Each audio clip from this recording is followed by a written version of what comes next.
Welcome to a review of Game Night. This is not a game. February 23rd. Jason Bateman, Rachel McAdams. So, disclaimer, spoilers for this review because I want to dive into various aspects of it because I want to really talk about this movie. So just a heads up, if you have not seen this movie, my pre-spoiler recommendation is if you like, watch it once and just enjoy yourself for an hour and 40 minutes with some semi-smart comedy. You'll probably like this movie. A very light R-rated comedy thriller. Maybe give it a shot if it looks interesting to you. And you probably won't regret watching it. That's what I'll say. But for people who have seen this movie, I have to say I didn't like it a whole lot. And I'm going to get into why. Because this movie is a mess. This movie is all over the place. Yeah, I saw it on Rotten Tomatoes when it came out, and it was like... Actually, let me look it up because I want to get the numbers right.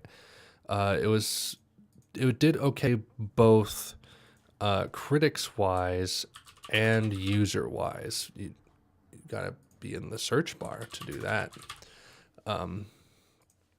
The critics gave it an 83, audience score is an 80.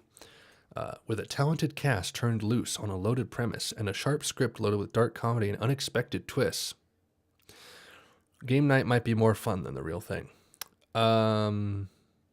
Yeah, I disagree. But to get further in to this, so I'll just dive right in, okay? Because I was interested in seeing this movie, and I was just like, I got a free afternoon.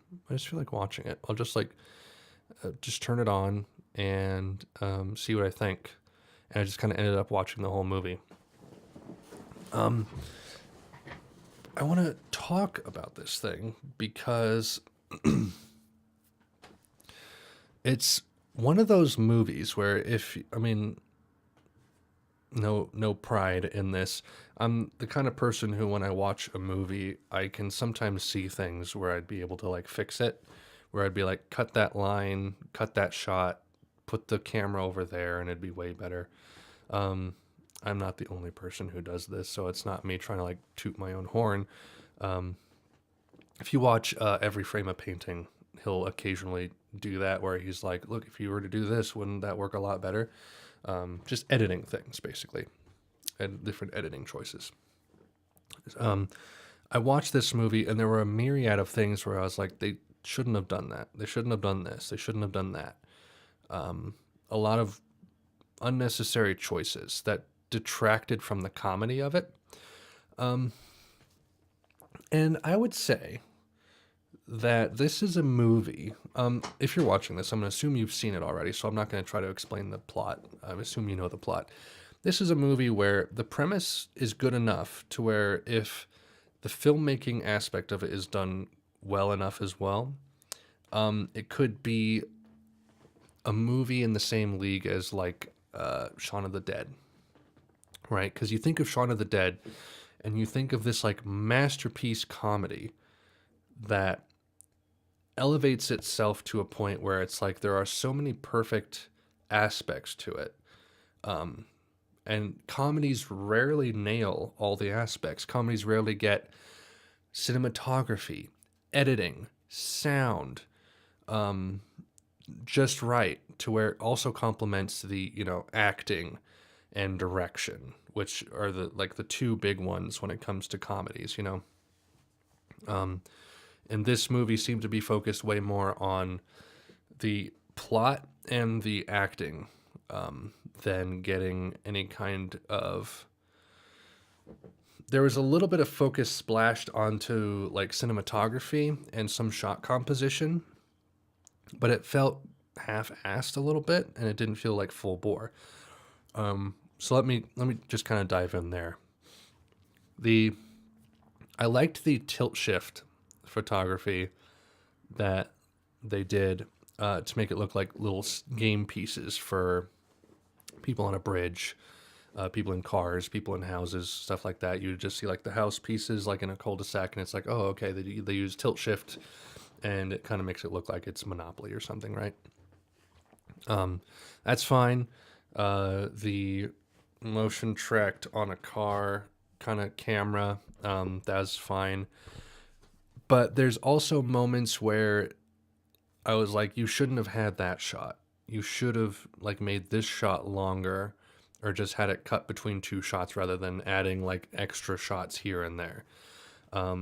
So it's like for every cool or good moment that the shot composition or cinematography was good, there'd be two bad moments. So that's why I mean like it was a mess, because it would just go like, no. It was kind of all over the board. Like I'm thinking of the scene when they're at Murder We Wrote, and he's trying to offer money to the woman at the desk to find out what the last clue is.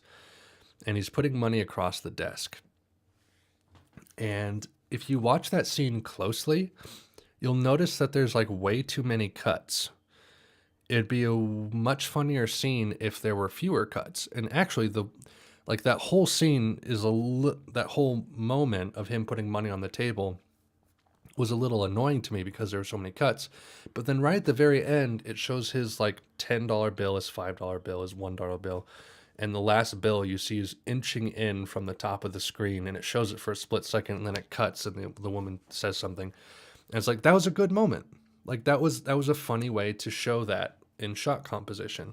But it was prefaced by just like weak editing and shot rhythm before that, where it's like, all right, he takes money out of his thing, and it's like, just cut to the bill. You don't need to cut to anything else. I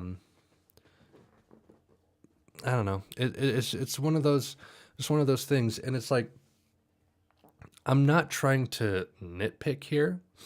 I'm not trying to slam the movie because, like I said, I think it's okay. It's not like bad.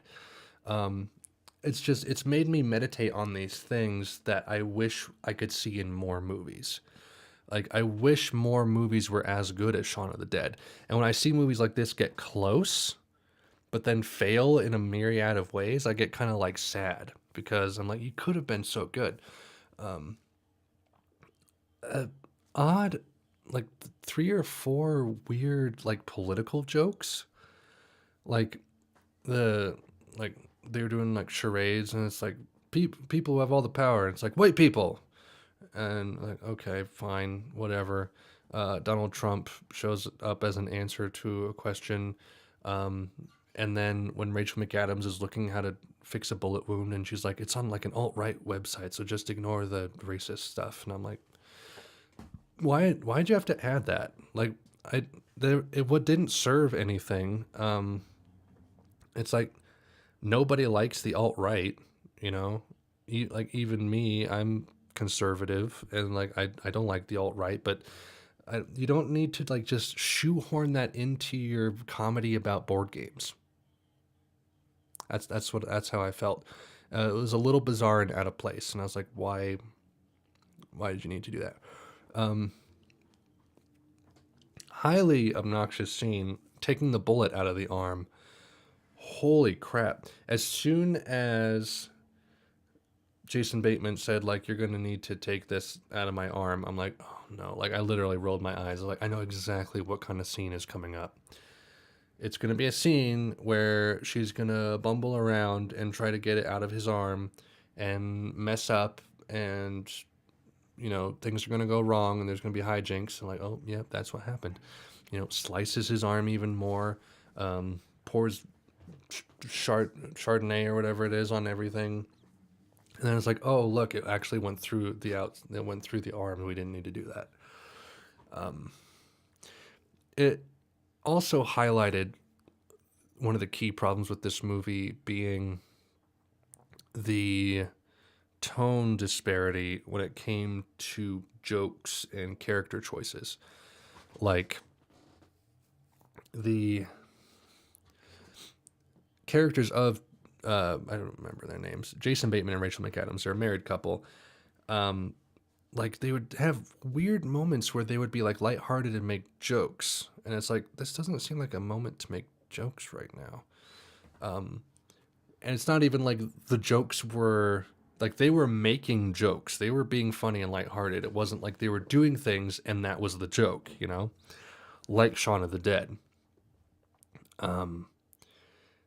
The jokes weren't in the like irony of the scene structure. It was things that they were saying whilst apparently trying to be funny, at least in their delivery.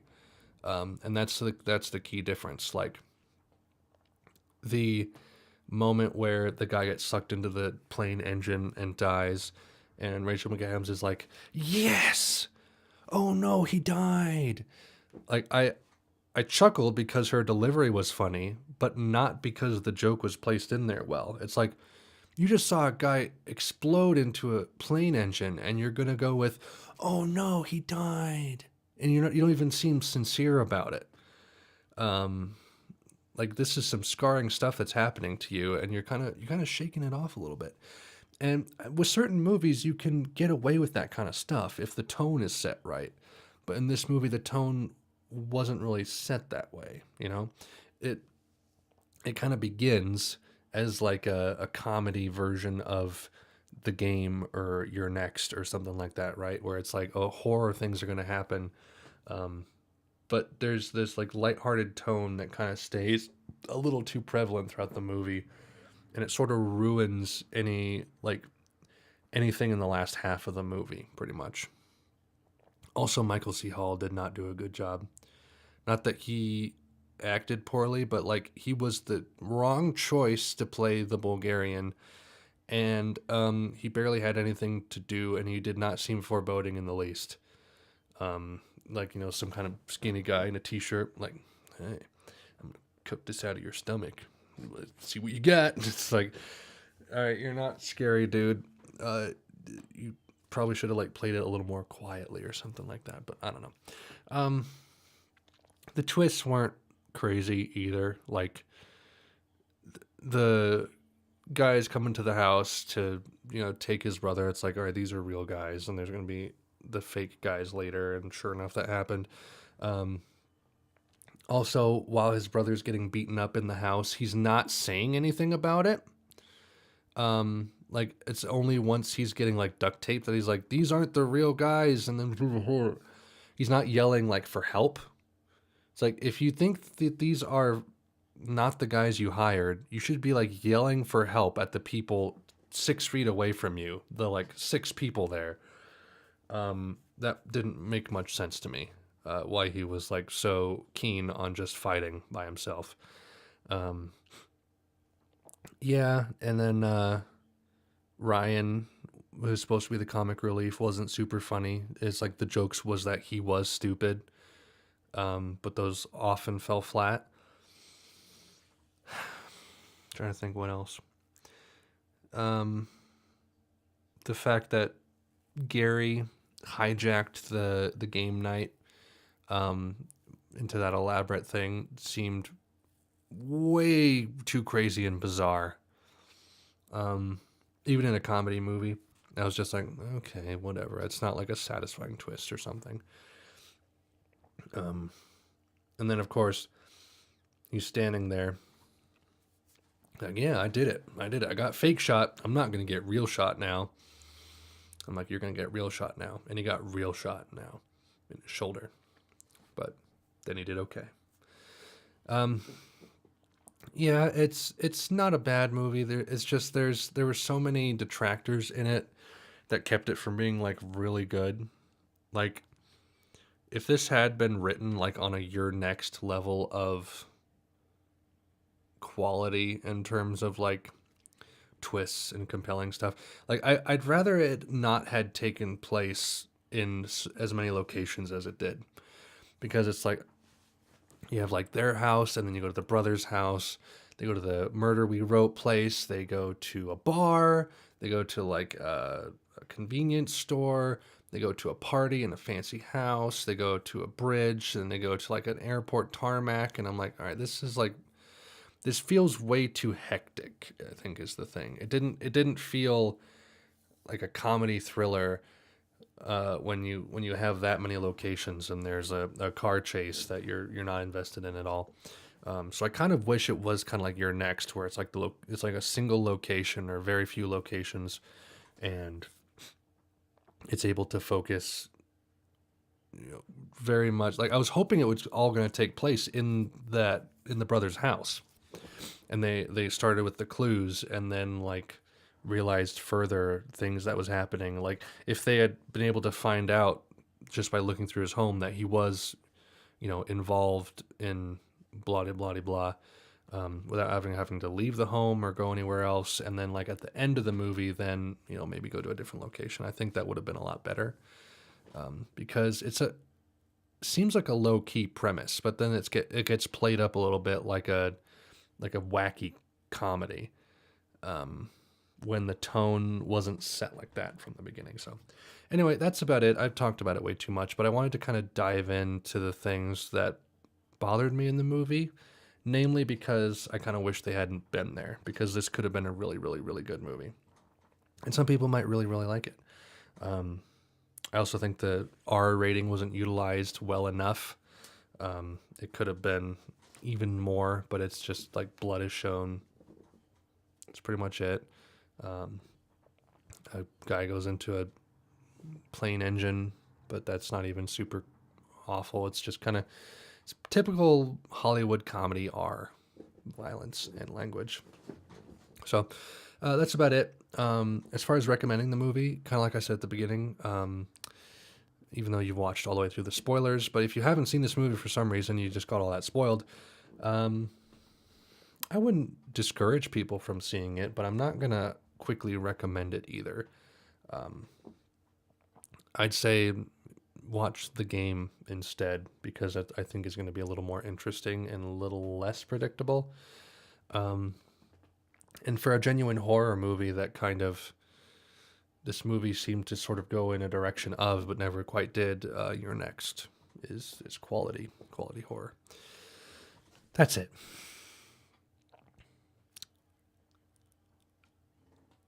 Thank you for watching. Please like and subscribe and favorite and comment.